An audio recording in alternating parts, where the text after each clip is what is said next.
Sige kitag likramo sa Ginoo nga daghan kitag problema. Pero ang tinuod, kita ra ang gabuhat sa tong kaugalingong problema. Papaano? Unang-una, gabuhat kitag daghang mga pangandoy. Sa tinuod, kung daghan kag pangandoy, daghan po kag stress. Nga naman, daghan man kag trabahoon, daghan kag kabuton, daghan kag hunahon-naon. Kung gusto ka nga dili ka stressful, gamay-gamay ra imong mga pangandoy. Imo kini mga tawo nga gusto mahimong dato, mas daghan ilang stress. 1 Timothy 6:10, kay ang pagkamahigugmaon sa salapi mao'y tinubdan sa tanang pagkadautan. May mga tawo nga tungod sa kadako sa ilang tinguha nga masapian, nahimulag hinuon sa pagtuo ug nahiagom sa daghang mga kagul-anan. Ang tawo nga taas kay pangandoy nga mahimo gid siyang dato. Daghan sa ilaha nga nahimulag hinuon sa pagtuo, unya nagsalom-salom nalumos sila sa kagul-anan. Busa ang advice, be content aron dili ka maguol. Kay more ang pangandoy, more sad ang stress. Learn to say, okay na kini.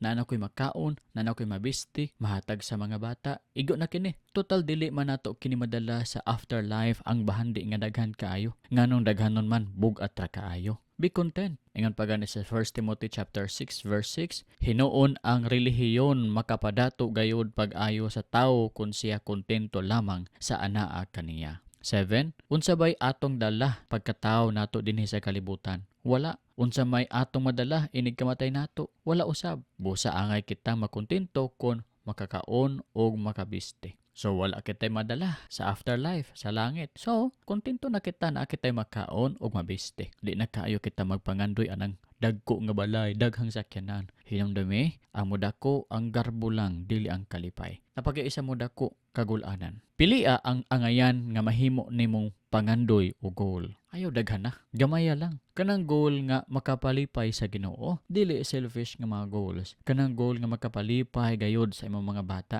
dili kay makabubugat sa inyohang mga bata o pamilya. Ikaduha nga atong ginabuhat nga nagpag-uol ka nato, utang. Gautang kitag daghan nga utang. Lami mangutang, pero pait mo bayad. Reality kini tagabulan. Inigabot sa card or inigabot sa due date. Mangutkot na kita sa tong ulo, mga guho na kita, kay gamay ra kitag kwarta sa pitaka. Unya niabot na ang tigpaningil.